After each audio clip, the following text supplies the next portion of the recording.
Hey, what's going on, everybody? I am Nick Push. Let's talk some more Halloween Ends. Specifically today, if you couldn't tell by the title of the video, I want to talk about the opening scene. What could it be? What are the options? And then I want to give you guys my idea on what I would do and kind of go from there and hear your thoughts on there. First and foremost, if you like talking horror, if you like talking Halloween, if you want more Halloween Ends content, hit that subscribe button.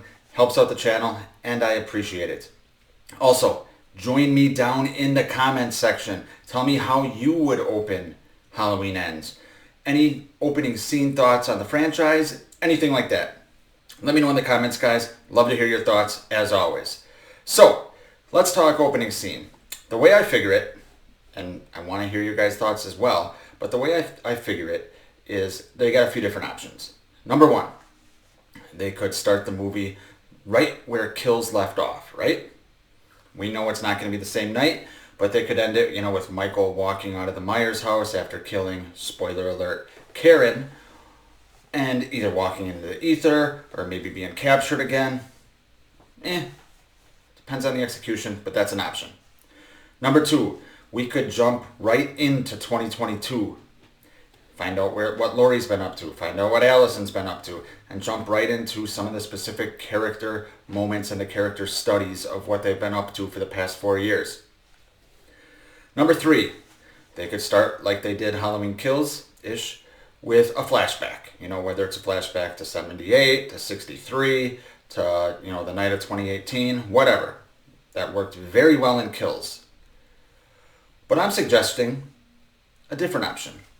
I'm suggesting that they take a page out of another franchise that has had a resurgence this year, and that is Scream. So, we all know, guys, that Scream is famous for its opening scenes, right? It started, obviously, with the OG in 96 with Drew Barrymore. Scream 2 had a great opening scene at the movie theater. On and on and on. You could argue that the opening scenes of the franchise, and especially the first one, are the most famous parts of the movie and of the franchise. So, let's take a page out of that. And what do I mean by that? Here's what I would do. I would utilize the time jump. We all have concerns about the time jump, myself included. Let's use it to an advantage here. What I would do is I would start the movie with, obviously, the dates. I'd say October 30th or October 31st. And then I'd say 2021. So a year before where most of this present day movie takes place, right? And then I would start with a young girl, just like Drew Barrymore in Scream, a young girl in a house. Maybe she's alone, maybe she's, doing whatever. And here is where I would use some callbacks to Halloween 1978. Maybe she's a babysitter, but either way, she is alone in a house and she thinks she is safe, right? I think the babysitter thing is probably a good idea. It brings us back to 78 with Laurie and Annie, and obviously the original title for the first movie of the franchise, as you all know, was The Babysitter Murders. So I think that would be a cool callback. Now, when I say Scream-like opening, I do not mean Michael Myers is going to call up this girl and ask her what her favorite scary movie is, guys. Obviously, he's going to text her.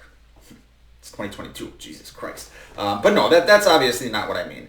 I mean an opening scene where it's drawn out 10, 15, maybe even 20 minutes of this girl being stalked by the Shape. Now, what I mean by that is this. I want there to be lots of tension, and I want to use a lot of the things that we saw in the OG. And then we can get to 2022 and then Michael can be batshit crazy, balls to the wall, all that shit. But I want to see, him drawn out for a while. I don't want us as the audience to see him for a little bit. I don't want the young girl to see him for a bit. Maybe a few minutes pass and you see her, maybe she's making popcorn like Drew Barrymore, but she's making popcorn for the kid she's babysitting. Maybe, she's just walking around getting out of the shower, whatever. But maybe she's walking, in a room, and all of a sudden, out of the corner of her eye, and she doesn't think she sees it, but we see the Shape in the window, real quick. And I don't want to see his mask yet. I want it to be blurred from the audience, because Michael's look in this film is going to be something we're anticipating, right? His mask was burned, obviously. We don't know what it's going to look like. So tease us a little bit. Give us the tension that you're giving this young girl that he is stalking, right? I would use a lot of other things from 78. Have him, in the shadows. Have him be there, and then she turns around and he's gone, just like when he's stalking Annie. One scene that I always thought was really creepy is, when Bob and Linda are having sex, and you see his shadow just go by, and then there's the music cue. Maybe do that. Maybe she's tucking in the kid she's babysitting, and maybe there's a callback to 2018, so we think it's going to be another closet scene. Maybe the kid's like, can you do something in the closet? And so we're anticipating, oh, here we go again. But then nothing happens, and we're just left with the anticipation, as Hitchcock said, right? That's what I would do. And then she's maybe tucking in the kid and puts her head down to tuck in the kid, and then we see a shadow walk by, right? And then, after some time has passed, and we're just waiting and waiting and waiting for something to happen, just like we were with Annie in 78, then we see Michael. And then I want a fucking chase scene. She goes downstairs, and there's a chase scene. Maybe she's, running throughout the house. Maybe she runs outside, and she's hiding, in the bushes. Anything like that. I want a long, drawn-out chase scene to start this movie. I think that would be cool as hell, and it's something that we haven't gotten yet. And then how I would end the opening scene would be, she thinks she survived. Maybe she got away, or she, maybe she sees a car coming up, just like Drew Barrymore in Scream, and then all of a sudden Michael appears real quick. We get a really quick flash of what his mask looks like, and then he kills her, and then boom, title card. Halloween ends. So it obviously doesn't have to be something exactly like that, but that is how I would utilize the success of Scream and weave it into Halloween. Scream obviously, took a lot from Halloween. They gave a lot of homages to Halloween, especially in the OG. Where they're literally watching the movie and the climax of the film at the party. This would be a way for Halloween Ends to do two things. Number one, pay homage back to Scream.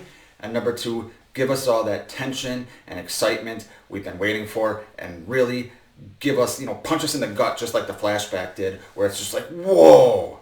And then they can do whatever the fuck they want. Then they can have badass Michael again, in 2022 with Laurie and all that, if that's the direction they decide to go. But that's just kind of what I would do, guys. So let me know in the comments your guys' thoughts. Do you like my idea? Am I off my rocker? Is it cool, but you kind of tweak a few things? What are your guys' thoughts on the opening scene? Thanks for watching. I will see you guys later.